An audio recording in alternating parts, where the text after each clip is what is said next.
మహదేవయ్య, రుద్ర ఇంట్లో గాయాలతో ఉండటంతో క్రిష్ అక్కడికి వచ్చి ఏమైంది బాపు అని చెప్పేసి అయితే అడుగుతూ ఉంటాడు. ఆ మాటలు వినగానే అక్కడ ఉన్న మహదేవయ్య అయితే ఇదంతా చేసింది నరసింహగాడే అని చెప్పేసి అయితే అంటూ ఉంటాడు.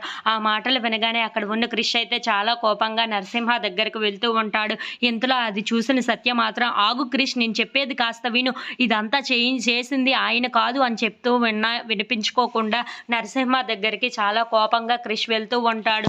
ఇంతలో అక్కడ ఉన్న రౌడీలందరినీ చాలా గట్టిగా కొడుతూ ఉంటాడు.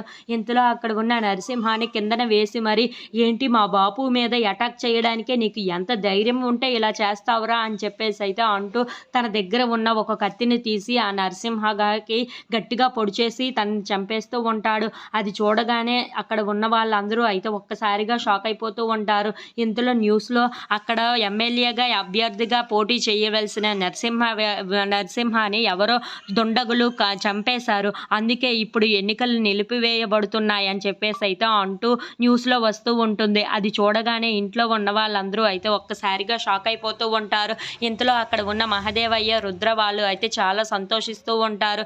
అది చూసిన సత్య మాత్రం ఒక్కసారిగా షాక్ అయిపోతూ ఉంటుంది. ఇంతలో తన నరసింహాన్ని చంపేసి క్రిష్ ఇంటికి వస్తూ ఉంటాడు.